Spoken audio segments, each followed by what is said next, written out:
ഈശോ മിശിഹായ്ക്ക് സ്തുതിയായിരിക്കട്ടെ. ഫ്രാൻസിസ് മാർപ്പാപ്പയുടെ അവിടുന്ന് നമ്മെ സ്നേഹിച്ചു എന്ന ചാക്രിയ ലേഖനത്തിൻ്റെ പഠന പരമ്പരയിലേക്ക് ഏവർക്കും സ്വാഗതം. ഇന്ന് നമ്മൾ പഠിക്കുന്നത് 158 മുതൽ 163 വരെയുള്ള ഖണ്ഡികകളാണ്. നമുക്കൊരു നിമിഷം ഈശോയുടെ തിരുഹൃദയത്തോട് പ്രാർത്ഥിക്കാം. ഈശോയുടെ മാധുര്യമുള്ള തിരുഹൃദയമേ, ഞങ്ങളുടെ സ്നേഹമായിരിക്കണമേ. ഇന്ന് പ്രധാനമായും നമ്മൾ പഠിക്കുന്നത് രണ്ട് ഉപഹെഡിങ്ങിലാണ്. പശ്ചാത്താപവും അതുപോലെ മറ്റുള്ളവരെ ആശ്വസിപ്പിക്കുവാൻ നമ്മെ തന്നെ ആശ്വസിപ്പിക്കുക എന്നുള്ള ആ ഒരു ഉപഹെഡിങ്ങിലുമാണ് പഠിക്കുക. ഇന്നലെ നമ്മൾ കണ്ടായിരുന്നു 151 ഖണ്ഡികയിൽ പ്രധാനമായിട്ടും സ്വാന്തനത്തിൻ്റെ ഭക്തി എന്നുള്ളത്. അതിൻ്റെ രണ്ട് തലക്കെട്ടുകളായിട്ട് ഈശോയോടൊപ്പം കുരിശിലും അതുപോലെ തന്നെ ഹൃദയത്തിൻ്റെ യുക്തി എന്നീ രണ്ട് ഉപഹെഡിങ്ങൾ കണ്ടിരുന്നു. അതിനോടൊപ്പം ചേർത്ത് വയ്ക്കേണ്ടതാണ് 158 മുതൽ 160 വരെ വരുന്ന ഭാഗങ്ങളിൽ പശ്ചാത്താപം എന്നതും അതുപോലെ 161 മുതൽ 163 വരെയുള്ള ഖണ്ഡികകളിൽ മറ്റുള്ളവരെ ആശ്വസിപ്പിക്കുവാൻ നമ്മെ തന്നെ ആശ്വസിപ്പിക്കുക എന്നതും. ഈ ഭാഗം പ്രധാനമായും പശ്ചാത്താപം എന്ന വിഷയത്തെക്കുറിച്ചാണ് സംസാരിക്കുക. ക്രിസ്തുവിനോടുള്ള നമ്മുടെ സ്നേഹബന്ധത്തിൽ പശ്ചാത്താപത്തിനുള്ള പ്രാധാന്യം, അതെങ്ങനെയാണ് ആത്മാവിനെ ശുദ്ധീകരിക്കുന്നതും ആശ്വാസം നൽകുന്നതും ഒപ്പം മറ്റുള്ളവരെ ആശ്വസിപ്പിക്കുവാനുള്ള നമ്മുടെ കടമയുമാണ് ഈ രണ്ട് ഘടികങ്ങളായിട്ട് തലക്കെട്ടുകളിലായിട്ട് 158 മുതൽ 163 വരെയുള്ള ഭാഗങ്ങളിൽ അല്ലെങ്കിൽ ഖണ്ഡികകളിൽ നമ്മൾ കാണുക. ഒരു കാര്യം നമ്മൾ ഓർക്കണം, സ്വാന്തനത്തിൻ്റെ ഭക്തി എന്ന് പറയുന്ന പ്രധാന തലക്കെട്ടിലാണ് ഈ പറയുന്ന ഇന്നലെ പറഞ്ഞ രണ്ട് പോയിൻറ്റ്സും അതുപോലെ ഇന്നത്തെ രണ്ട് പോയിൻറ്റുകളും നമ്മൾ പഠിക്കുകയും ധ്യാനിക്കുകയും ചെയ്യേണ്ടത് എന്ന കാര്യം സ്നേഹത്തോടെ ഓർമ്മിപ്പിക്കുന്നു. 158 ഖണ്ഡികയിലേക്ക് നമുക്ക് പ്രവേശിക്കാം. ഈ ഖണ്ഡികയിൽ പ്രധാനമായും പശ്ചാത്താപത്തിൻ്റെ തുടക്കവും വളർച്ചയും ആണ് പ്രതിപാദിക്കുക. പശ്ചാത്താപം എങ്ങനെയാണ് തുടങ്ങുന്നത് എന്ന് വിശദീകരിക്കുന്നു ഈ ഖണ്ഡികയിൽ. ക്രിസ്തു നമുക്ക് വേണ്ടി സഹിച്ച വേദനയെക്കുറിച്ച് ധ്യാനിക്കുമ്പോൾ ഉണ്ടാകുന്ന ദുഃഖത്തിൽ നിന്നാണ് അവിടുത്തെ ആശ്വസിപ്പിക്കുവാനുള്ള ആഗ്രഹം ജനിക്കുക. അതായത് പശ്ചാത്താപത്തിൻ്റെ ആരംഭം എങ്ങനെയാണ് ഉണ്ടാകുന്നത്, എങ്ങനെയാണ് നമ്മൾ പഠിക്കുക. ക്രിസ്തു നമുക്ക് വേണ്ടി സഹിച്ച വേദനകളെക്കുറിച്ച് ധ്യാനിക്കുമ്പോൾ നമ്മുടെ മനസ്സിലുണ്ടാകുന്ന ഹൃദയത്തിലുണ്ടാകുന്ന ദുഃഖത്തിൽ നിന്നാണ് അവിടുത്തെ ആശ്വസിപ്പിക്കുവാനുള്ള ആഗ്രഹമുണ്ടാകുന്നത്.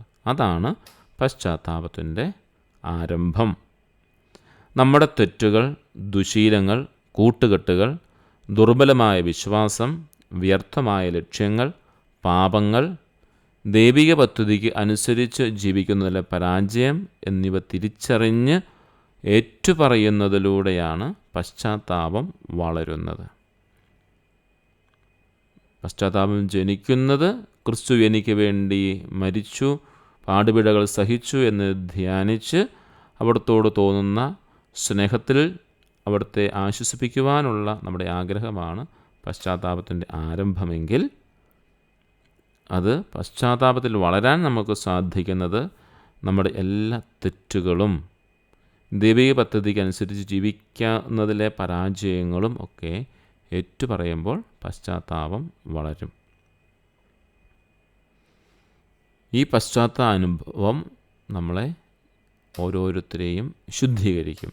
കാരണം സ്നേഹത്തിന് കണ്ണുനീര് കൊണ്ടുള്ള ശുദ്ധീകരണം ആവശ്യമാണ്. നമ്മുടെ കണ്ണുനീരുണ്ടാവും. ഇതുപോലെ പാപങ്ങളൊക്കെ നമ്മുടെ ജീവിതത്തിൽ ഉണ്ടാകുമ്പോൾ ആ ഒരവസ്ഥയിലാണ് ക്രിസ്തു നമുക്ക് വേണ്ടി സഹിച്ചതിനെക്കുറിച്ച്, വേദന സഹിച്ചതിനെക്കുറിച്ച് നമ്മൾ ചിന്തിക്കുക. ആ സമയത്താണ് നമ്മളിൽ യഥാർത്ഥ പശ്ചാത്താപം ഉണ്ടാവുകയും അത് വളരുകയും ചെയ്യുന്നത്. ആ സമയത്ത് നമ്മുടെ കണ്ണുനീര് കൊണ്ടുള്ളൊരു ശുദ്ധീകരണം നമുക്ക് സംഭവിക്കുകയും ചെയ്യും. ദൈവത്തോടുള്ള നമ്മുടെ ആഗ്രഹം വർദ്ധിക്കുകയും സ്നേഹം വർദ്ധിക്കുകയും നമ്മോട് തന്നെയുള്ള സ്വാർത്ഥത കുറയുകയും ചെയ്യുന്ന ഒരു കാര്യത്തിനാണ് ഇവിടെ ശുദ്ധീകരണം എന്ന് പറയുക. ചുരുക്കത്തിൽ പശ്ചാത്താപം നമ്മെ ദൈവത്തെങ്കിലേക്ക് കൂടുതൽ ചേർത്ത് നിർത്തും. ഈ 3 കാര്യങ്ങളാണ് പ്രത്യേകമായിട്ട് നമ്മൾ ഓർക്കുക.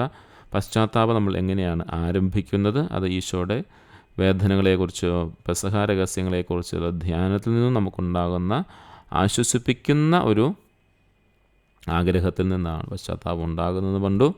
അതുപോലെ നമ്മുടെ കുറവുകൾ നമ്മൾ ഏറ്റുപറയുന്നതിലൂടെയാണ്, അതായത് ഈശോയുടെ ദൈവത്തിൻ്റെ പദ്ധതിക്കനുസരിച്ച് ജീവിക്കാൻ പറ്റാതെ പോയ നമ്മുടെ പാപങ്ങളും പാപ സാഹചര്യങ്ങളൊക്കെ ഏറ്റുപറയുന്നത് പശ്ചാത്താപം വളരും. അപ്പോൾ നമ്മുടെ ഹൃദയത്തിലുണ്ടാകുന്ന ആഗ്രഹത്തിൻ്റെ ഭാഗമായി ഉണ്ടാകുന്ന ഒരു ശുദ്ധീകരണം, നമ്മുടെ കണ്ണുനീര് കൊണ്ടുള്ളൊരു ശുദ്ധീകരണം അവിടെ സംഭവിക്കും. അത് നമ്മൾ ഈശോയിലേക്ക് കൂടുതൽ ചേർത്ത് നിർത്തുകയും ചെയ്യും. അങ്ങനെയാണ് നമുക്ക് യഥാർത്ഥ പശ്ചാത്താപത്തിലേക്ക് എത്തുവാനും അത് ഏറ്റുപറയുവാനും അങ്ങനെ ഈശോയുടെ സ്നേഹത്തിൽ നിലനിൽക്കാനും സാധിക്കുന്നത്. 159 ഖണ്ഡികയിലേക്ക് നമ്മൾ പ്രവേശിക്കുകയാണ്. സത്യസന്ധമായ പശ്ചാത്താപം ഒരു മുറിവാണ് എന്ന് പറയുന്നു. സത്യസന്ധമായ പശ്ചാത്താപത്തിൻ്റെ സ്വഭാവത്തെയും അതിൻ്റെ ഫലങ്ങളെയും കുറിച്ചാണ് നമ്മൾ ഈ ഖണ്ഡികയിൽ കാണുക. കഴിഞ്ഞ ഖണ്ഡിക നമ്മൾ കണ്ടിരുന്നു, യഥാർത്ഥ പശ്ചാത്താപമുണ്ടെങ്കിൽ കണ്ണുനീര് കൊണ്ടുള്ളൊരു ശുദ്ധീകരണം സംഭവിക്കുമെന്ന് നമ്മൾ കണ്ടിരുന്നു. 159 വരാം. ക്രിസ്തുവിനെ ആശ്വസിപ്പിക്കുവാനുള്ള നമ്മുടെ ആഗ്രഹം എത്രത്തോളം ആഴമുള്ളതാണോ അത്രയും ആഴത്തിലായിരിക്കും നമ്മുടെ സത്യസന്ധമായ പശ്ചാത്താപം. അതായത് ക്രിസ്തുവിനെ എത്രമാത്രം നമ്മൾ സ്നേഹിക്കുന്നു എന്നതിനനുസരിച്ച് നമ്മുടെ പശ്ചാത്താപത്തിൻ്റെ ആഴം കൂടുമെന്ന് തന്നെയാണ് പറയുന്നത്. അതുപോലെ സ്നേഹിക്കുന്നത് കൊണ്ടാണല്ലോ അതുപോലെ ആശ്വസിപ്പിക്കാനായിട്ട് നമുക്ക് തോന്നുക. ഇന്നലെ മുഴുവൻ നമ്മൾ ആ കാര്യത്തെക്കുറിച്ച് കണ്ടതാണ്. എങ്ങനെയാണ് ഈശോയെ നമ്മൾ ആശ്വസിപ്പിക്കേണ്ടത്, ഈശോയുടെ കുരിശിലായിരിക്കും ഇതെങ്ങനെയാണ് ആശ്വസിപ്പിക്കുന്നത്, അതിൻ്റെ ഹൃദയത്തിൻ്റെ യുക്തിയിലൂടെ എങ്ങനെയാണ് ആശ്വസിപ്പിക്കുന്നതൊക്കെ നമ്മൾ ഇന്നലെ കണ്ടതാണ്, ധ്യാനിച്ചതാണ്, പഠിച്ചതാണ്. അതുകൊണ്ട് അതിലേക്ക് വീണ്ടും നമ്മൾ കടക്കുന്നില്ല. ക്രിസ്തുവിനെ ആശ്വസിപ്പിക്കുവാനുള്ള ആഗ്രഹം എത്രത്തോളമുണ്ടോ, എത്രമാത്രം ആഴമുള്ള ആഗ്രഹമാണോ ഉള്ളത്, അതായത് എത്രമാത്രം ആഴമുള്ള സ്നേഹമാണോ ഉള്ളത്, അത്രത്തോളം ആഴത്തിൽ നമ്മുടെ പശ്ചാത്താപത്തിൻ്റെ സത്യസന്ധത കൂടി വരും. അത്രയ്ക്കും സത്യസന്ധമായൊരു പശ്ചാത്താപം നമുക്കുണ്ടാവും. സൗഖ്യം നൽകുന്ന മുറിവാണ് പശ്ചാത്താപം എന്ന് പറയുന്നത്. അതുകൊണ്ടാണ് സൗഖ്യം നൽകുന്ന മുറിവാണ് എന്ന് പറയുന്നത്. ഈ പശ്ചാത്താപം നമ്മെ നിരുത്സാഹപ്പെടുത്തുന്നതോ കുറ്റബോധം നൽകി മനസ്സിനെ അലട്ടുന്നതോ ആയ ഒന്നല്ല. പശ്ചാത്താപത്തിൽ അതിൻ്റെ യഥാർത്ഥ ലക്ഷ്യമെന്ന് പറയുന്നത് ഈശോയിലേക്ക് തിരിഞ്ഞ് ഈശോയോടുള്ള സ്നേഹത്തിൽ ആഴപ്പെടുത്തിട്ട് ഈശോയെ ആശ്വസിപ്പിക്കാൻ വേണ്ടിയാണ്. അങ്ങനെ നമ്മൾ പാപത്തിൽ നിന്നും പാപ സാഹചര്യത്തിൽ നിന്നൊക്കെ മാറി നിൽക്കാൻ വേണ്ടി പരിശ്രമിക്കുമ്പോഴാണ് യഥാർത്ഥ പശ്ചാത്താപം ഉണ്ടാവുക. കുറ്റബോധം എന്ന് പറയുന്നത് നമ്മിലേക്ക് തന്നെ തിരിയുകയാണ്. ഞാനങ്ങനെ ചെയ്തല്ലോ, ഞാനങ്ങനെ ചെയ്യാൻ പാടില്ലായിരുന്നല്ലോ, ഞാനിനി രക്ഷപ്പെടില്ല, ഞാൻ പാപിയായിപ്പോയി, എനിക്കിനി വിശുദ്ധി സ്വന്തമാക്കാൻ പറ്റില്ല, ഇനി എൻ്റെ നാവ് കൊണ്ട് എനിക്ക് ആരെയും സന്തോഷിപ്പിക്കാൻ പറ്റില്ല, ഇനി എൻ്റെ നാവ് കൊണ്ട് എനിക്ക് ആരോടും നല്ലത് പറയാൻ പറ്റില്ല, ഞാനങ്ങനെ പറഞ്ഞു പോയല്ലോ, ഞാനങ്ങനെ ചെയ്തു പോയല്ലോ. അതാണ് കുറ്റബോധം എന്ന് പറയുന്നത്. പശ്ചാത്താപം എന്ന് പറയുന്നത് ഞാൻ എൻ്റെ ക്രിസ്തുവിനെ വേദനിപ്പിച്ചല്ലോ, എൻ്റെ ക്രിസ്തുവിൻ്റെ മുറിവുകൾ ഞാൻ വീണ്ടും വേദനാജനകമാക്കിയല്ലോ. ക്രിസ്തുവിനെ എത്രമാത്രം എന്നെ സ്നേഹിച്ചിരുന്നതാണ്. എനിക്ക് വേണ്ടിയാണല്ലോ അവൻ പാടുപീടകൾ സഹിച്ചത്, എനിക്ക് വേണ്ടിയാണല്ലോ അവൻ മുറിവേറ്റത്. അതാണ് പശ്ചാത്താപിക്കുന്ന ഒരു വ്യക്തിയുടെ ചിന്തകൾ. കുറ്റബോധന ചിന്തകൾ നമ്മൾ കണ്ടല്ലോ. അതുകൊണ്ട് യഥാർത്ഥമായൊരു പശ്ചാത്താപം എന്ന് പറയുന്നത് ഒരു മുറിവാണ്, സൗഖ്യം നൽകുന്ന മുറിവാണ്. കുറ്റബോധം എന്ന് പറയുന്നത് നമ്മെ വീണ്ടും പാപത്തിലേക്ക് തന്നെ നയിക്കുന്ന, അല്ലെങ്കിൽ സൗഖ്യം ലഭിക്കാത്ത വേദനയുടെ ഒരു മുറിവാണ് മാറും. ഇവിടെ ഹൃദയത്തെ ശുദ്ധീകരിക്കുകയും സുഖപ്പെടുത്തുകയും ചെയ്യുന്ന ഒരു പ്രയോജനകരമായ മുറിവാണ് എന്ത്? പശ്ചാത്താപം. ഈ പശ്ചാത്താപത്തിന്, ഈ മുറിവിന് ഹൃദയത്തെ ശുദ്ധീകരിക്കാൻ പറ്റും, സുഖപ്പെടുത്താനായിട്ട് സാധിക്കും. ഈശോയുടെ തിരുമുറിവ് അങ്ങനെയാണല്ലോ. ആ മുറിവ് രൂപാന്തരീകരിക്കപ്പെട്ട മുറിവാണ്, നമുക്ക് വേണ്ടി തുറക്കപ്പെട്ട മുറിവാണ്. പേര് പറയുമ്പോൾ മുറിവ് തന്നെയാണല്ലോ, അതിന് വേദനാജനകമാണ്. പക്ഷേ രക്ഷാദായകമായ മുറിവാണ് ഈശോയുടെ ഹൃദയത്തിൽ. എങ്കിൽ നമ്മുടെ ഹൃദയത്തിലേൽക്കുന്ന മുറിവ് എന്ന് പറയുന്നത്, പശ്ചാത്താപം വഴി ഉണ്ടാകുന്ന മുറിവെന്ന് പറയുന്നത് പ്രയോജനകരമായ മുറിവാണ്. രക്ഷാദായകമായ മുറിവിലേക്ക് ചേർത്ത് നിർത്തുന്ന പ്രയോജനകരമായ മുറിവാണ് പശ്ചാത്താപമെന്ന് നമുക്ക് പറയാം. ഈ പ്രയോജനകരമായ മുറിവ് നമ്മുടെ കുറവുകൾ നമ്മളെ തളർത്തുന്നില്ല, പകരം ആത്മീയ വളർച്ചയ്ക്ക് സഹായിക്കും. കുറ്റബോധമാണെങ്കിൽ നമ്മൾ തളർന്നു പോകും. പക്ഷേ ഇവിടെ നമ്മെ തളർത്തുകയല്ല, പകരം ആത്മീയ വളർച്ചയിലേക്ക്, ഈശോയിലേക്ക് ചേർന്ന് നിൽക്കാനായിട്ട് സഹായിക്കുകയാണ്. പരിശുദ്ധാത്മാവിൻ്റെ പ്രവർത്തനമാണ് യഥാർത്ഥത്തിൽ പശ്ചാത്താപത്തിൽ നടക്കുക. കുറ്റബോധത്തിൽ നടക്കുന്നത് അശുദ്ധാത്മാവിൻ്റെയാണ്, തിന്മയുടെ ശക്തിയാണ് കുറ്റബോധം നമുക്ക് നൽകുക. പരിശുദ്ധാത്മാവിൻ്റെ പ്രവർത്തനമാണ് ഇവിടെ നമുക്ക് പശ്ചാത്താപം നൽകുന്നത്. നമ്മുടെ പാപം നമ്മൾ അംഗീകരിക്കുമ്പോൾ ഹൃദയം പരിശുദ്ധാത്മാവിൻ്റെ പ്രവർത്തനത്തിനായി തുറക്കപ്പെടുകയാണ് ചെയ്യുന്നത്. ഈ തുറക്കപ്പെടലിൽ നമ്മുടെ കണ്ണുനീര് ഇറനണിയാൻ തുടങ്ങും.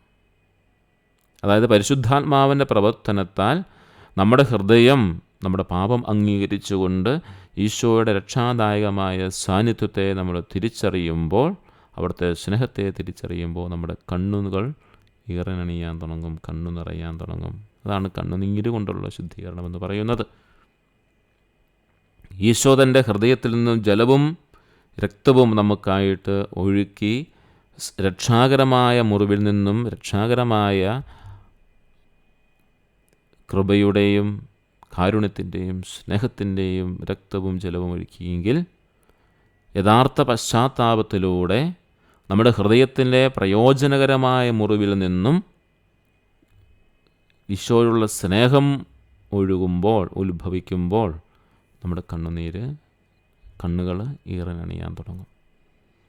സ്വയം സഹതാപമല്ല ഇത്, സഹതപിച്ച് സ്വയം കരയുന്നതുമല്ല. യഥാർത്ഥ പശ്ചാത്താപം സഹതാപമായിട്ട് ചേർത്ത് വയ്ക്കരുത്. ഞാനിങ്ങനെ ആയിപ്പോയല്ലോ കർത്താവേ, അതല്ല, അത് സഹതാപമാണ്.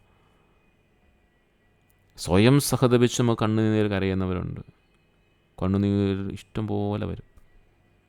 പശ്ചാത്താപത്തിൻ്റെ കണ്ണുനീരെന്നത് നമ്മുടെ പാപങ്ങൾ ദൈവത്തെ ദുഃഖിപ്പിച്ചതിൽ ഉണ്ടാകുന്ന ആത്മാർത്ഥമായ മനോവേദനയാണ്. സഹതാപം എന്ന് പറയുന്നത്, ഇനി ഞാനിങ്ങനെയായപ്പോലോ, ഇനി എനിക്കൊന്നും സ്നേഹവും പരിഗണനയൊന്നും കൂട്ടുകാരുടെ കിട്ടില്ലല്ലോ, അവരിനി ആരും എന്നെ അംഗീകരിക്കില്ലല്ലോ എന്നോർക്കുമ്പോൾ ഉണ്ടാകുന്ന ഒരു സഹതാപം, നമ്മോട് തന്നെ ഉണ്ടാകുന്ന സഹതാപം. കുറ്റബോധമാണെങ്കിൽ ഞാൻ പാപിയാണ്, ഇനി എനിക്ക് രക്ഷപ്പെടാൻ പറ്റില്ലേ, ഞാൻ ഈ പാപത്തിനെ പെട്ടുപോയി എന്ന് പറയുന്നതാണ് കുറ്റബോധം എന്ന് പറയുന്നത്. യഥാർത്ഥ പശ്ചാത്താപം എന്ന് പറയുന്നത് ദൈവത്തെ ദുഃഖിപ്പിച്ചതിലുണ്ടാകുന്ന ആത്മാർത്ഥമായ മനോവേദനയാണ്. നാം എപ്പോഴും ദൈവത്തിൻ്റെ കടക്കാരനാണെന്ന് തിരിച്ചറിയുന്നതിൻ്റെ ഫലമാണ്. കാരണം അവിടുത്തെ കാരുണ്യം കൊണ്ടും അവിടുത്തെ സ്നേഹം കൊണ്ടും അവിടുത്തെ കൃപാകടാക്ഷം കൊണ്ടും മാത്രമാണ് നമ്മൾ ജീവിക്കുന്നത്. അതുകൊണ്ടാണ് ദൈവത്തിൻ്റെ കടക്കാരാണ് നമ്മൾ പറയുന്നത്.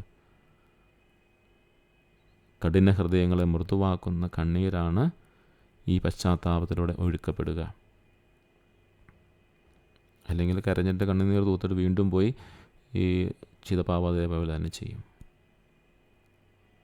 നിന്ന് കുറ്റബോധത്തിലേക്ക് പോകും. അങ്ങനെയുള്ളതല്ല. കഠിന ഹൃദയങ്ങളെ മൃദുവാക്കുന്ന കണ്ണുനീരൊഴുകുന്നതാണ് പശ്ചാത്താപം എന്ന് പറയുന്നത്.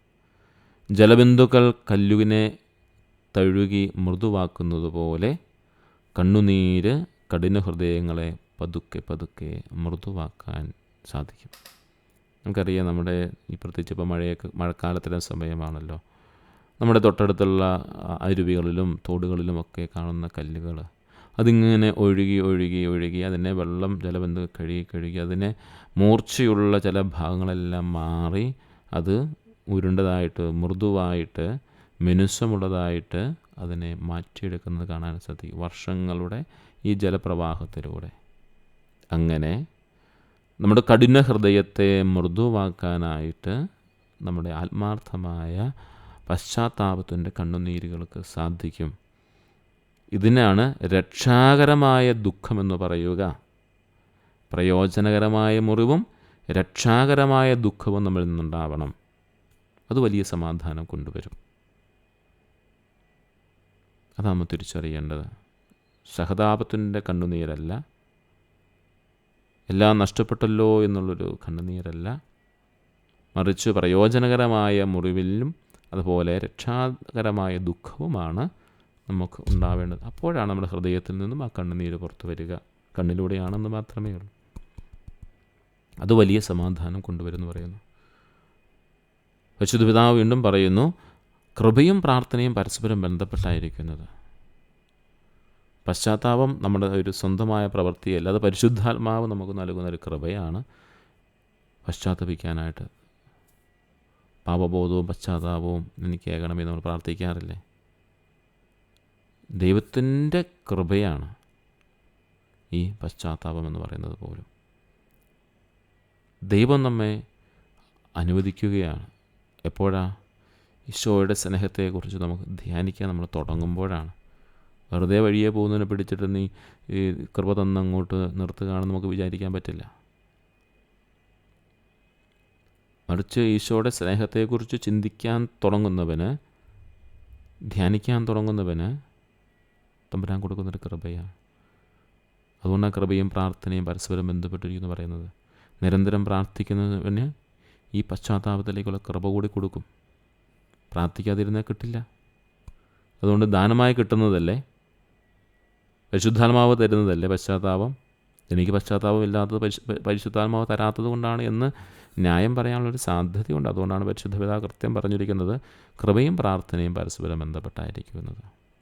എന്ത്? പശ്ചാത്താപത്തിൻ്റെ കൃപ നമുക്ക് ലഭിക്കണമെങ്കിൽ നമ്മൾ പ്രാർത്ഥിച്ചുകൊണ്ടേയിരിക്കണം. പ്രാർത്ഥനയിലൂടെ തന്നെ നേടണമെന്നാണ് പരിശുദ്ധ പിതാവ് പറയുക. ക്രിസ്തു നമുക്ക് വേണ്ടി സഹിച്ച ദുഃഖങ്ങളിലും വേദനകളിലും കണ്ണുനീരോടെ അവിടത്തോട് ചേർന്ന് അനുഭവിക്കുക എന്നാണ് ഇതിൻ്റെ അർത്ഥം. അതുകൊണ്ടാണ് നമ്മൾ ഈ പ്രാർത്ഥനകളിലെ ഈശോയുടെ പീഡാനുഭവങ്ങളെക്കുറിച്ചുള്ള ചിന്തകൾ, പ്രാർത്ഥനകളൊക്കെ നമ്മൾ ചേർത്ത് വയ്ക്കുന്നത്.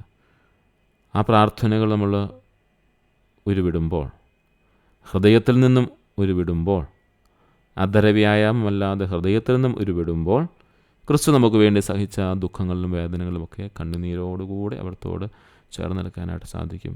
അങ്ങനെ അനുദപിക്കുന്നതിനെയാണ് യഥാർത്ഥ പശ്ചാത്താപമെന്ന് പറയുക. ആകെ പ്രിയ സഹോദരങ്ങളെ, നമ്മുടെ പാപങ്ങളെക്കുറിച്ചുള്ള നമ്മുടെ ചിന്തകൾ, നമ്മുടെ വേദനകൾ, നമ്മൾ കരയുന്നത് യഥാർത്ഥത്തിൽ കുറ്റബോധമാണോ, ഒരു സ്വയം സഹതാപമാണോ, അല്ലെങ്കിൽ ഒരു രക്ഷാദായകമായ ദുഃഖമാണോ, പശ്ചാത്താപമാണോ എന്ന് നമ്മൾ തിരിച്ചറിയേണ്ടതായിട്ടുണ്ട്. അതിന് വളരെ ഉപയുക്തമാകുന്ന നമ്മളെ സഹായിക്കുന്ന ഖണ്ഡികയാണ് ഇപ്പോൾ നമ്മൾ പഠിച്ചത്. 160 ഖണ്ഡികയിലേക്ക് നമുക്ക് പ്രവേശിക്കാം. തീക്ഷ്ണമായ ഭക്തിമാർഗങ്ങളുടെ പ്രാധാന്യമാണിവിടെ കാണുക. ക്രിസ്തുവിനെ ആശ്വസിപ്പിക്കുവാൻ ശ്രമിക്കുന്നവരുടെ തീക്ഷ്ണമായ ഭക്തിമാർഗങ്ങളെ നിസ്സാരമായി കാണരുതെന്ന് ഓർമ്മിപ്പിക്കുകയാണ്. ക്രിസ്തുവിനെ സ്നേഹിക്കാനായിട്ട് നമുക്ക് വേണ്ടി പാടുപിഴകൾ സഹിച്ച ആ വലിയ സത്യം തിരിച്ചറിഞ്ഞ് യഥാർത്ഥ പശ്ചാത്താപത്തിലേക്കെത്തി രക്ഷാദായകമായ ദുഃഖത്തോടുകൂടി പ്രയോജനപ്പെടുത്തുന്ന മുറിവുകളുമായി മുന്നോട്ട് വരുന്ന വ്യക്തികളെ കാണുമ്പോൾ തീക്ഷ്ണമായ ഭക്തിമാർഗങ്ങളിലൂടെ അവർ കടന്നു പോകും.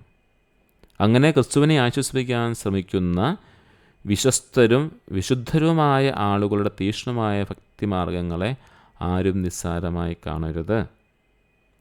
സ്നേഹപ്രകടനങ്ങളിലെ യുക്തിയും ജ്ഞാനവും നമ്മൾ തിരിച്ചറിയണം.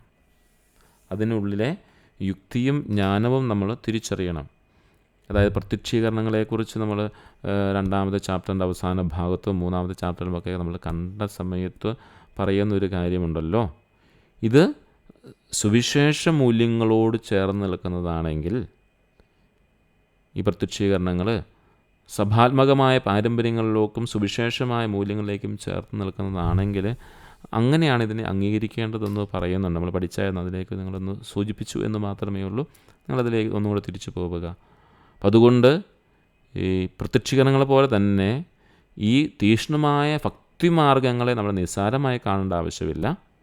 അവരുടെ സ്നേഹപ്രകടനം വ്യത്യസ്തമായ രീതിയിലായിരിക്കും. അതിലെ യുക്തിയും ജ്ഞാനവും നമ്മൾ തിരിച്ചറിഞ്ഞാൽ മാത്രം മതി.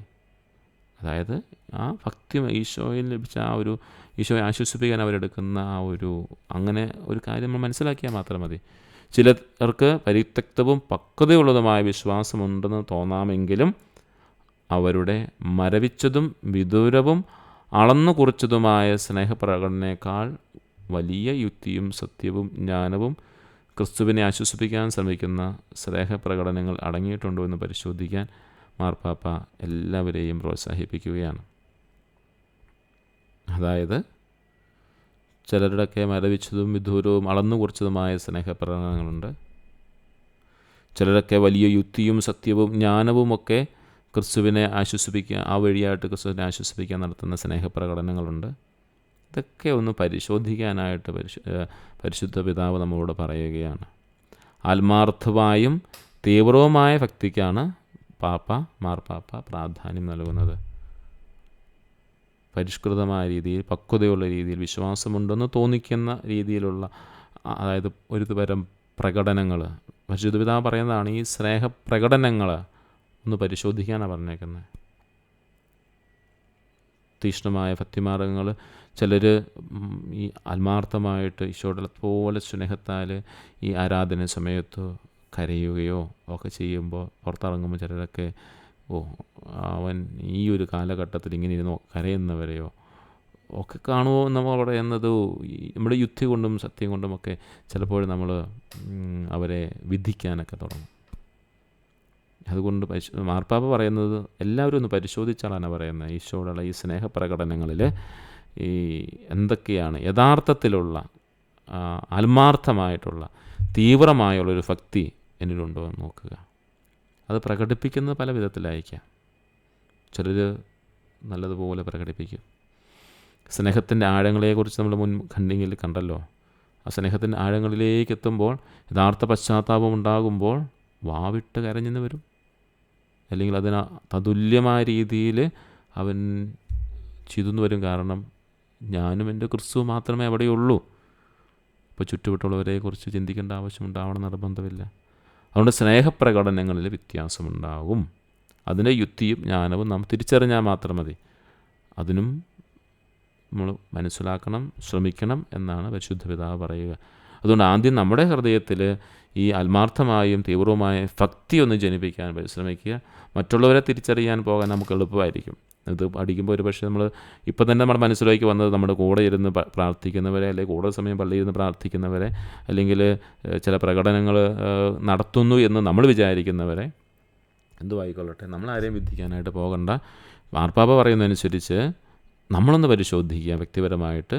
ആത്മാർത്ഥമായും തീവ്രമായൊരു ഭക്തി ഈശോയോട്, സ്നേഹം, അത്ര ആഴമായൊരു പശ്ചാത്താപം, രക്ഷാദായകമായൊരു ദുഃഖം നമുക്കുണ്ടോ എന്ന് പരിശോധിച്ചാൽ മാത്രം മതി.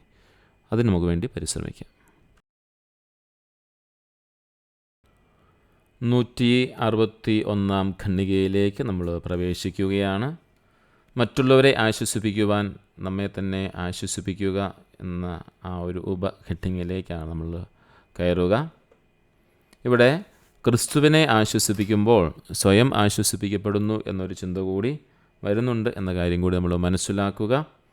അതായത് ക്രിസ്തുവിൻ്റെ സ്നേഹവും സഹനങ്ങളും ധ്യാനിക്കുമ്പോൾ നമുക്ക് ലഭിക്കുന്ന ആശ്വാസത്തെക്കുറിച്ച് ആണ് പ്രധാനമായിട്ട് ഈ ഖണ്ഡിക പറയുക. ക്രിസ്തുവിൻ്റെ തിരുഹൃദയത്തെക്കുറിച്ചും അവിടുത്തെ മരണത്തോളമുള്ള ആത്മസമർപ്പണത്തെക്കുറിച്ചും ചിന്തിക്കുമ്പോൾ നമുക്കൊരു വലിയൊരു ആശ്വാസം ലഭിക്കുന്നുണ്ട്. കാരണം ക്രിസ്തു നമുക്ക് വേണ്ടി മരിച്ചത് നമ്മുടെ രക്ഷയ്ക്ക് വേണ്ടിയാണ്. അവിടെ ആശ്രയിച്ചാൽ നമ്മുടെ ജീവിതത്തിൽ രക്ഷാദായകമായ വഴികൾ തുറക്കുമെന്ന് നമുക്ക് വിശ്വസിക്കാനായിട്ട് സാധിക്കുന്നു. നമ്മുടെ ഹൃദയത്തിലെ ദുഃഖം പൂർണ്ണ വിശ്വാസത്തിലേക്ക് വഴി തുറക്കുന്നുവെന്നാണ് പറയുക.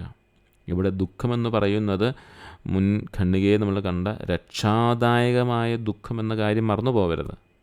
നമ്മുടെ ഹൃദയത്തിലെ ദുഃഖം, അതായത് ഈശോ നമുക്ക് വേണ്ടി പാടുപീടുകൾ സഹിച്ച് എനിക്ക് വേണ്ടി മരിക്കുകയും ഉദ്ധാനം ചെയ്യുകയും ചെയ്തുവല്ലോ എന്നുള്ള രക്ഷാദായകമായ ദുഃഖം, ആ ഈശോയെ ഞാൻ വേദനിപ്പിച്ചല്ലോ, സങ്കടപ്പെടുത്തിയല്ലോ, അങ്ങനെ ക്രിസ്തുവിൽ നിന്ന് ഞാൻ അകന്നുപോയല്ലോ, ക്രിസ്തുവിലേക്ക് ഞാൻ അടുക്കേണ്ടവനായിരുന്നല്ലോ എന്നുള്ള ആ ഒരു ദുഃഖം പൂർണ്ണമായ വിശ്വാസത്തിലേക്ക് വഴി തുറക്കും. വെറുതെ ഞാൻ പാപം ചെയ്തല്ലോ എന്നോർത്ത് കരഞ്ഞുകൊണ്ടിരുന്നാൽ ഒരു വിശ്വാസത്തിലേക്ക് തുറക്കുകയും പക്ഷേ ഒരു പൂർണ്ണ വിശ്വാസം ഇവിടെ ഉണ്ടാവില്ല. അതാണ് പരിശുദ്ധ പിതാവ് നമ്മളെ പഠിപ്പിക്കുന്നത്. നമ്മുടെ ഹൃദയത്തിൽ കൃതജ്ഞതയും ആർദ്രതയും സമാധാനവും നിറയും. ഈ രക്ഷാദായകമായ ദുഃഖം നമ്മുടെ ജീവിതത്തിലുണ്ടാകുമ്പോൾ കൃതജ്ഞതയുണ്ടാവും, അതായത് നന്ദിയുണ്ടാവും, ഒരു ആർദ്രത, അനുകമ്പ, സമാധാനം ഇവയെല്ലാം നമ്മുടെ ഹൃദയത്തിലുണ്ടാവും. ക്രിസ്തുവിൻ്റെ നിലനിൽക്കുന്ന സ്നേഹമാണ് ഈ ഒരു സമയത്ത് നമ്മിലും നമ്മുടെ കൂടെ ആയിരിക്കുന്നതിലും നിറയുന്നത്. അതാണ് എൻ്റെ കാര്യം. അതുകൊണ്ടാണ് ക്രിസ്തുവിനെ ആശ്വസിപ്പിക്കുമ്പോൾ നമ്മളും സ്വയം ആശ്വസിപ്പിക്കപ്പെടുമെന്ന് പറയുന്നതിൻ്റെ കാരണം അതാണ്. എനിക്ക് വേണ്ടി പാടുപീടുകൾ സഹിച്ചവൻ്റെ ആ വലിയ സ്നേഹത്തെക്കുറിച്ചും ആത്മസമർപ്പണത്തെക്കുറിച്ചും ഞാൻ ധ്യാനിക്കുന്ന സമയത്ത് എൻ്റെ ഹൃദയത്തിലുണ്ടാകുന്ന രക്ഷാദായകമായ ദുഃഖം ഈശോയിലേക്കുള്ളൊരു പൂർണ്ണ വിശ്വാസത്തിലേക്ക് വഴി തുറക്കും. അവസാനം അത് നമ്മുടെ ഹൃദയത്തിൽ ഒരു ആർദ്രതയും സമാധാനവും നന്ദിയുമൊക്കെ നിറയ്ക്കും. ഇത് ക്രിസ്തുവിൻ്റെ നിലനിൽക്കുന്ന സ്നേഹത്തിലേക്ക് നമ്മൾ ചേർന്ന് നിൽക്കുന്നതിന് കാരണമായി തീരുകയും ചെയ്യും. ഇതൊരു പശ്ചാത്താപത്തിൻ്റെ ഭാഗം തന്നെയാണ്. പശ്ചാത്താപം എന്ന് പറയുന്നത് പരിശുദ്ധാത്മാവ് നൽകുന്നതാണെന്ന് നമ്മൾ കണ്ടിരുന്നു. അതൊരു മുറിവാണെന്ന് നമ്മൾ കണ്ടു, സ്നേഹപൂർവമായ മുറിവാണെന്ന് കണ്ടു. പശ്ചാത്താപം എന്ന് പറയുന്നത് ഇവിടെ പരിശുദ്ധ പിതാവ് വീണ്ടും പറയുകയാണ്, പശ്ചാത്താപം എന്ന് പറയുന്നൊരു ലേപനമാണ്. അത് ആത്മാവിൻ്റെ ഉത്കണ്ഠയല്ല, മറിച്ച് സൗഖ്യമാണ് ആത്മാവിന് നൽകുന്നത്. പശ്ചാത്താപം ഒരിക്കലും ആത്മാവിന് ഉത്കണ്ഠ നൽകില്ല, അത് കുറ്റബോധമാണ്. ഉത്കണ്ഠ ഇനി എന്തായിത്തീരും, അതുകൊണ്ട് സൗഖ്യം ലഭിക്കില്ല.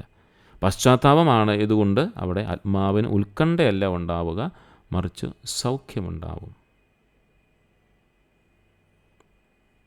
ഇത് പാപത്തിൻ്റെ മുറിവുകളിൽ ഒരു ലേപനമായി പ്രവർത്തിച്ച് കർത്താവിൻ്റെ സ്നേഹസ്പർശമേൽക്കാൻ നമ്മെ ഒരുക്കും. അതാണ് എൻ്റെ ആഴമെന്ന് പറയുന്നത്. അതുകൊണ്ടാണ് പശ്ചാത്താപം ഒരു ലേപനമാണെന്ന് പറയുന്നത്. എന്തുകൊണ്ടാണ് പശ്ചാത്താപം ഒരു ലേപനമാവുന്നതിൻ്റെ കാരണം ഇതാണ്. പശ്ചാത്താപം ആത്മാവിന് ഉത്കണ്ഠ നൽകില്ല, മറിച്ച് സൗഖ്യം നൽകും. അങ്ങനെ ഒരുവൻ്റെ പാപത്തിൻ്റെ മുറിവുകളിൽ ഇത് ലേപനമായി പ്രവർത്തിക്കിച്ച് കർത്താവിൻ്റെ സ്നേഹസ്പർശനം അവിടെ ഏൽക്കാനായിട്ട് ഒരുക്കിയെടുക്കും. അതുകൊണ്ടാണ് ഇതൊരു ലേപനമാണെന്ന് പറയുക. നമ്മുടെ സഹനങ്ങളിൽ അല്ലെങ്കിൽ നമ്മുടെ ജീവിതത്തിലെ അനുദിന സഹനങ്ങൾ, ബുദ്ധിമുട്ടുകൾ, അത് ക്രിസ്തുവിൻ്റെ കുരിശിലെ സഹനങ്ങളോട് ചേർത്ത് വച്ചിരിക്കുകയാണ്. കൃപയ്ക്ക് എല്ലാ അകൽച്ചകളെയും മറികടക്കാൻ കഴിയുമെങ്കിൽ ക്രിസ്തു തൻ്റെ സഹനങ്ങളാൽ എല്ലായ്പ്പോഴും എല്ലായിടത്തും തൻ്റെ ശിഷ്യന്മാരുടെ സഹനങ്ങളുമായി സ്വയം താതാത്മ്യപ്പെട്ടു എന്നാണ് ഇതിനർത്ഥം. കൃപയ്ക്ക് എല്ലാ അകൽച്ചകളെയും മറികടക്കാൻ സാധിക്കും. ഇന്നലെ നമ്മൾ ധ്യാനിച്ചൊരു പ്രധാനപ്പെട്ട കാര്യമാണ്, കാലത്തിനതീതമായി സമയത്തിനതീതമായി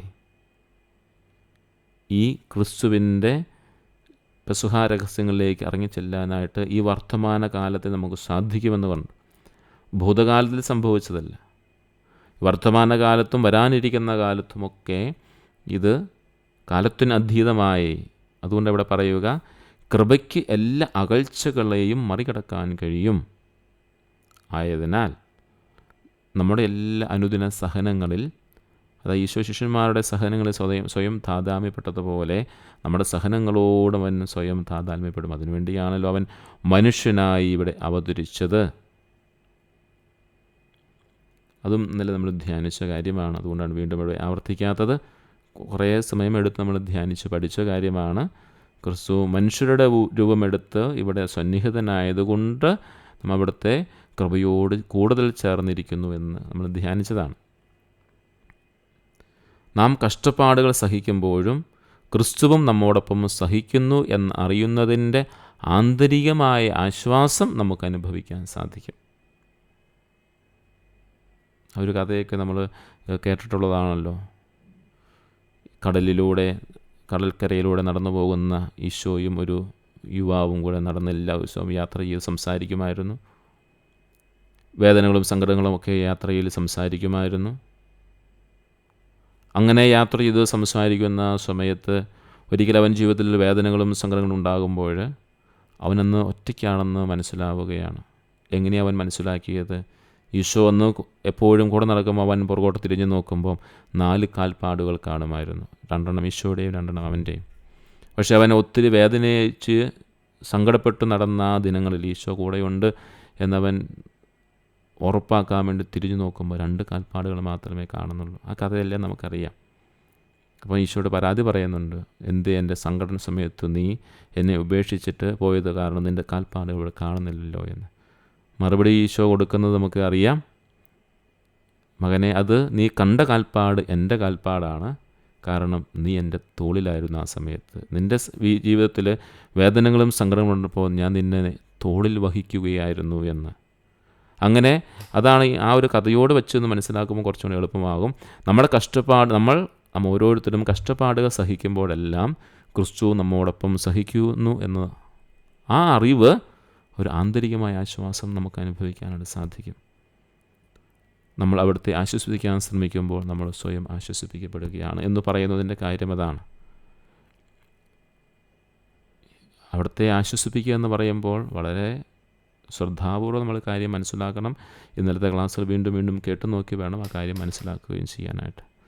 അപ്പം അതുകൊണ്ട് പശ്ചാത്താപം എന്ന് പറയുന്ന ഒരു ലേപനമാണെന്നും അത് ആത്മാവിന് എപ്പോഴും സൗഖ്യം നൽകുന്നതാണ്, ഉത്കണ്ഠ നൽകുന്നതല്ല എന്നും ആ ലേപനം വഴിയായിട്ട് നമ്മുടെ പാപം വഴിയായി നമ്മുടെ ജീവിതത്തിൽ സംഭവിച്ചിരിക്കുന്ന മുറിവുകളിൽ ഒരു ലേപനമായി കടന്നു വന്നുകൊണ്ട് കർത്താവിൻ്റെ കരസ്പർശം നമ്മളിൽ ചൊരിയാനായിട്ട് ഇടവരുത്തുമെന്ന് ഓർമ്മിപ്പിക്കുകയാണ് ഈ ഖണ്ഡികയിൽ.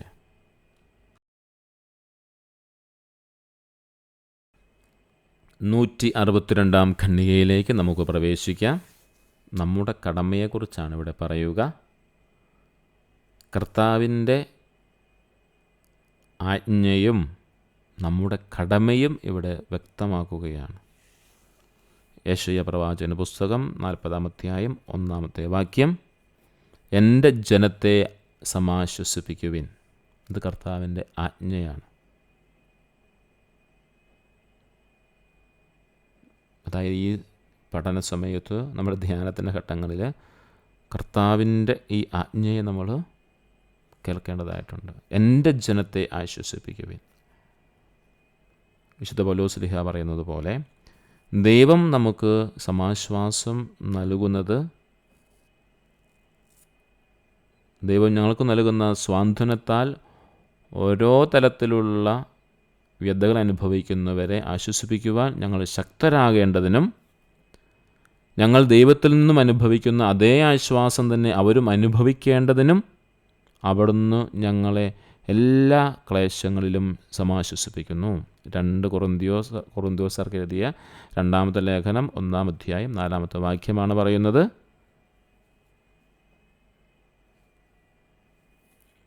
ഞങ്ങൾ ദൈവത്തിൽ നിന്നും അനുഭവിക്കുന്ന അതേ ആശ്വാസം അവരും അനുഭവിക്കേണ്ടതിന് അവിടുന്ന് ഞങ്ങളെ എല്ലാ ക്ലേശങ്ങളിലും സമാശ്വസിപ്പിക്കുന്നു. നമ്മുടെ കടമയാണ് പറയുന്നത്. യെശയ്യാ പ്രവാചക പുസ്തകം 40:1 പറയുന്നു, എൻ്റെ ജനത്തെ സമാശ്വസിപ്പിക്കുവിൻ. എന്നിട്ട് ക്രിസ്തു നമുക്ക് നൽകിയ സമാശ്വാസം സ്വീകരിച്ചുകൊണ്ട് നമ്മളെല്ലാ ക്ലേശങ്ങളും നമ്മൾ സമാശ്വസിപ്പിക്കപ്പെടുന്നതിനാൽ നമ്മുടെ കടമയാണ് എന്ത്? നമ്മൾ അനുഭവിച്ച അതേ സമാശ്വാസം മറ്റുള്ളവരും അനുഭവിക്കേണ്ടതിന് എന്നാണ് പറഞ്ഞിരിക്കുന്നത്. നാം ദൈവത്തിൽ നിന്ന് സ്വീകരിക്കുന്ന ആശ്വാസം മറ്റുള്ളവരിലേക്ക് പകരേണ്ടത് നമ്മുടെ ഉത്തരവാദിത്തമാണെന്നാണ് ഈ 2 വാക്യങ്ങളിലൂടെ പരിശുദ്ധ പിതാവ് നമ്മോട് പ്രത്യേകമായിട്ട് ഓർമ്മിപ്പിക്കുക. യെശയ്യാ 40:1 അതുപോലെ 2 കൊറിന്തോസ് 1:4.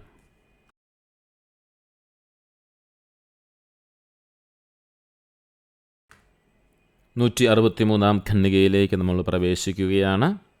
ഈ ഖണ്ഡികയിലൂടെ ഇന്നത്തെ പഠനവും സമാപിക്കും. അതുപോലെ തന്നെ 4-ാമത്തെ അധ്യായവും ഇത് 163-ാം ഖണ്ഡികയിലൂടെ സമാപിക്കുകയാണ്. 163-ാം ഖണ്ഡികയെ നമുക്ക് ധ്യാനിക്കാം, പഠിക്കാം. ക്രിസ്തുവിൻ്റെ തിരുഹൃദയത്തോടുള്ള സ്നേഹമാണ് നമ്മുടെ ഹൃദയത്തിൽ വാഴുന്നത്. ക്രിസ്തുവിൻ്റെ സഹനം നമ്മോട് ഒപ്പമുണ്ട്.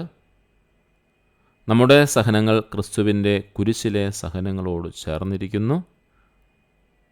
കൃപയ്ക്ക് എല്ലാ അകൽച്ചകളെയും മറികടക്കാൻ കഴിയുമെങ്കിൽ ക്രിസ്തു തൻ്റെ സഹനങ്ങളാൽ എല്ലായ്പ്പോഴും എല്ലായിടത്തും തൻ്റെ ശിഷ്യരുടെ സഹനങ്ങളുമായി സ്വയം താതാത്മ്യപ്പെട്ടു. അതാണ് നമ്മൾ മനസ്സിലാക്കേണ്ടത്. ഈശോയുടെ തിരുഹൃദയത്തോടുള്ള സ്നേഹമാണ് നമ്മുടെ ഹൃദയത്തിൽ വാഴുന്നതെന്ന് പറയുന്നു. ഈശോയുടെ സഹനം നമ്മുടെ ഒപ്പമുണ്ട് എന്ന് പറയുന്നു. നമ്മുടെ സഹനങ്ങളിൽ ക്രിസ്തു തൻ്റെ കുരിശിലെ സഹനങ്ങളോട് ചേർത്ത് വച്ചിരിക്കുകയാണ് നമ്മുടെ സഹനങ്ങൾ.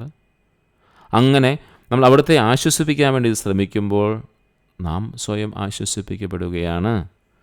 ക്രിസ്തുവിൻ്റെ ഹൃദയം നമ്മുടെ ജീവിതത്തിൽ പ്രചോദിപ്പിക്കുന്ന സേവനത്തിൻ്റെയും സാഹോദര്യത്തിൻ്റെയും ദൗത്യത്തിൻ്റെയും ഫലങ്ങളിൽ പിതാവിൻ്റെ ഇഷ്ടം പൂർത്തീകരിക്കപ്പെടുന്നു എന്നുള്ളതാണ്.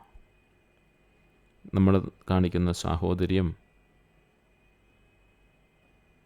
നമ്മൾ കാണിക്കുന്ന സ്നേഹം, സേവനം, ഇതെല്ലാം ക്രിസ്തുവിൻ്റെ ഹൃദയം നമ്മിലൂടെ പ്രതിഫലിക്കുകയാണ്, മറ്റുള്ളവർക്ക് മനസ്സിലാക്കുകയാണ്. പിതാവിൻ്റെ ഇഷ്ടമാണ് അവിടെ പൂർത്തീകരിക്കപ്പെടുക. പിതാവിൻ്റെ ഇഷ്ടം പുത്രനായ മിശിഹാ തമ്പുരാൻ ഈ ഭൂമിയിൽ വന്ന് തൻ്റെ സ്വജീവിതത്തിലൂടെ കാണിച്ചു തന്നതുപോലെ നമ്മൾ നമ്മുടെ ജീവിതത്തിൽ ഈശോയുടെ സ്നേഹം സ്വീകരിച്ചുകൊണ്ട് ഈ ലോകത്തിന് സാഹോദര്യത്തിൻ്റെയും സേവനത്തിൻ്റെയും ദൗത്യങ്ങൾ നമ്മൾ കാണിക്കുമ്പോൾ അതിൻ്റെ ഫലങ്ങളിൽ പിതാവിന് പൂർണ്ണമായിട്ടും ഇഷ്ടം തോന്നുമെന്നാണ് പറയുക.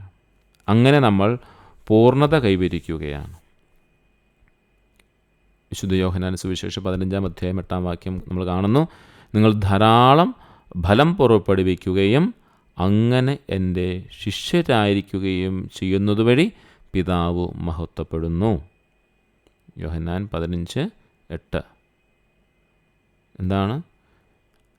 നിങ്ങൾ ധാരാളം ഫലം പുറപ്പെടുവിക്കുകയും അങ്ങനെ എൻ്റെ ശിഷ്യന്മാരായിരിക്കുകയും ചെയ്യുന്നത് വഴി പിതാവ് മഹത്വപ്പെടുന്നതിന് മുമ്പ് പറഞ്ഞ കാര്യം ഇതാണ്. ഈശോയുടെ സ്നേഹം സ്വീകരിച്ചുകൊണ്ട് നമ്മൾ ആയിരിക്കുന്ന സ്ഥലത്ത് സാഹോദര്യത്തിൻ്റെയും സേവനത്തിൻ്റെയും ദൗത്യങ്ങളുടെ ഫലങ്ങൾ പുറപ്പെടുവിക്കുമ്പോൾ ആരാണ് മഹത്വപ്പെടുന്നത്? പുത്രനിലൂടെ പിതാവ് മഹത്വപ്പെടുന്നു. നമ്മുടെ ഓരോ പ്രവൃത്തിയും പുത്രനിലൂടെ പിതാവ് മഹത്വപ്പെടുന്നതിന് കാരണമായത് ഇതാണ്. അങ്ങനെ യഥാർത്ഥ ഭക്തിയുടെ സാമൂഹികവും സാമുദായികവും പ്രേക്ഷിതാത്മകവുമായ മാനങ്ങളെക്കുറിച്ച് മനസ്സിലാക്കാനാണ് ഈ ഖണ്ഡിക നമ്മൾ പറയുന്നത്. ഇതുവരെ നമ്മളെക്കുറിച്ച് തന്നെ ധ്യാനിച്ചും ഈശോയുടെ തിരുഹൃദയത്തെക്കുറിച്ച് ധ്യാനിച്ചുമൊക്കെ മുന്നോട്ട് പോവുകയാണ്. അതിൻ്റെ സാമൂഹിക മാനമുണ്ട്, സാമുദായിക മാനമുണ്ട്, ഒരു പ്രേക്ഷിതാത്മകമായ വശങ്ങളുണ്ട്. ഇതും കൂടി നമ്മൾ മനസ്സിലാക്കണം ഈശോയുടെ തിരുഹൃദയത്തിൻ്റെ. അതാണ് പരിശുദ്ധ പിതാവ് നമ്മളെ ആഗ്രഹിക്കുന്നത്. ക്രിസ്തുവിൻ്റെ ഹൃദയം നമ്മെ പിതാവിലേക്ക് നയിക്കുന്നത് പോലെ അത് നമ്മെ നമ്മുടെ സഹോദരീ സഹോദരന്മാരിലേക്കും നയിക്കുന്നു, അല്ലെങ്കിൽ നയിക്കണം. ദൈവത്തെ സ്നേഹിക്കുന്നവൻ എന്ന് പറയുകയും തൻ്റെ സഹോദരനെ സ്നേഹിക്കാതിരിക്കുകയും ചെയ്യുന്നവൻ കള്ളം പറയുന്നു എന്ന് പറയുന്നത് പോലെ തന്നെയാണ്. എനിക്ക് ക്രിസ്തുവിനോട് ഭയങ്കര സ്നേഹമാണ്, തിരുഹൃദയപത്തി ഞാൻ അനുദിനം വളർന്നു വരികയാണ്. പ്രത്യേകിച്ച് ഈ 4 അധ്യായങ്ങളിലൂടെ പഠിച്ച് ഈശോയുടെ തിരുഹൃദയത്തെക്കുറിച്ച് എവിടെ നിന്ന് എന്ത് ചോദിച്ചാലും എനിക്ക് പറയാനറിയാം. ഈശോയുടെ തിരുഹൃദയത്തിൻ്റെ എല്ലാ വശങ്ങളും ഞാൻ പഠിച്ചു എന്ന് പറയുമ്പോഴും ദൈവത്തിങ്കിലേക്ക്, സഹോദരങ്ങളിലേക്ക് നമ്മുടെ ഹൃദയം തുറക്കാൻ കഴിയുന്നുണ്ടോ എന്നുകൂടി നമ്മൾ തിരിച്ചറിയേണ്ടതായിട്ടുണ്ട്. പിതാവിലേക്ക് തുറന്നതുപോലെ, പുത്രനിലേക്ക് തുറന്നതുപോലെ നമ്മൾ ഹൃദയം നമ്മുടെ സഹോദരന്മാരിലേക്കും തുറക്കണം. ഒരേ സമയം ദൈവത്തിങ്കിലേക്കും സഹോദരങ്ങളിലേക്കും നമ്മുടെ ഹൃദയത്തെ തുറക്കാൻ കഴിയുമ്പോഴാണ് തിരുഹൃദയ സ്നേഹം നമ്മിൽ ഫലം ചൂടുന്നത് എന്ന് ഈ ഖണ്ഡിക പറയുകയാണ്. ധാരാളം ഫലം പുറപ്പെടുവിക്കണമെന്നാണ് പറഞ്ഞിരിക്കുന്നത്. അപ്പോൾ ഒരേ സമയം ദൈവത്വങ്ങളിലേക്കും സഹോദരങ്ങളിലേക്കും നമ്മൾ ആദ്യം പഠിപ്പിച്ചു തുടങ്ങിയ കാര്യം ഇതാണ്. എന്തായിരുന്നു? ഈശോയുടെ മാനുഷികവും ദൈവികവുമായ സ്നേഹത്തെക്കുറിച്ച് ഒരേ സമയമുള്ളതാണ്. അവിടുന്ന് പറഞ്ഞിട്ട് ഇപ്പം നമ്മളോട് പറയുകയാണ്, ഈ ദൈവത്വങ്കിലേക്കും സഹോദരനിലേക്കും ഒരുപോലെ നമ്മുടെ ഹൃദയങ്ങൾ നമുക്ക് തുറക്കാനായിട്ട് സാധിക്കണം. അപ്പോഴേ യഥാർത്ഥ ഫലം നമ്മളുണ്ടാവുകയുള്ളൂ. അതാണ് ഈ ഖണ്ഡിക നമ്മളെ പഠിപ്പിക്കുന്നത്. ക്രിസ്തുവിലേക്കും സഹോദരങ്ങളിലേക്കും നമ്മുടെ ഹൃദയത്തെ തുറക്കാൻ കഴിയുമ്പോഴാണ് തിരുഹൃദയ സ്നേഹം നമ്മിൽ ഫലം ചൂടുന്നത് എന്ന് വീണ്ടും ഈ ഖണ്ഡിക ആവർത്തിച്ച് നമ്മോട് പറയുകയാണ്. അപ്പോൾ നമുക്കൊന്ന് പരിശോധിച്ച് നോക്കാം. 4 അധ്യായങ്ങൾ നമ്മൾ പഠിച്ചല്ലോ. ഈശോയുടെ ഹൃദയത്തെക്കുറിച്ച്, അതിൻ്റെ വിവിധ ഭാവങ്ങളെക്കുറിച്ച് വിശുദ്ധർ പറഞ്ഞിരിക്കുന്നത്, സഭാപിതാക്കന്മാർ പറഞ്ഞിരിക്കുന്നത്, ഇങ്ങനെ ധാരാളം കാര്യങ്ങൾ ഈശോയുടെ ഹൃദയത്തെക്കുറിച്ച് പഠിച്ചല്ലോ. ഈശോയുടെ പ്രത്യക്ഷീകരണങ്ങൾ എല്ലാം, ഇതെല്ലാം പഠിച്ചു കഴിയുമ്പോൾ നമ്മുടെ ഹൃദയം ദൈവത്തിങ്കിലേക്ക് എത്രമാത്രം അടുത്തിട്ടുണ്ട്, യഥാർത്ഥ പശ്ചാത്താപത്തിലൂടെ ഈശോയുടെ ഹൃദയത്തിലേക്ക് അടുത്തിട്ടുണ്ടോ, അതോടൊപ്പം തന്നെ സഹോദരങ്ങളിലേക്ക് നമ്മുടെ ഹൃദയം തുറക്കാൻ നമുക്ക് കഴിഞ്ഞിട്ടുണ്ടോ എന്നുകൂടി നമുക്ക് പരിശോധിക്കാം. നമ്മുടെ ഇന്നത്തെ ക്ലാസ് ഇവിടെ സമാപിക്കുകയാണ്. 4-ാമത്തെ അധ്യായവും മുൻ പറഞ്ഞതുപോലെ സമാപിക്കുന്നു. ഈശോയുടെ ഹൃദയത്തോട് ചേർത്ത് വെച്ച് നമുക്ക് പ്രാർത്ഥിക്കാം. ഈശോയുടെ മാധുര്യമുള്ള ഹൃദയമേ, എൻ്റെ സ്നേഹമായിരിക്കണമേ. നമുക്ക് തുടർന്ന് ചോദ്യോത്തര വേളയിലേക്ക് പ്രവേശിക്കാം.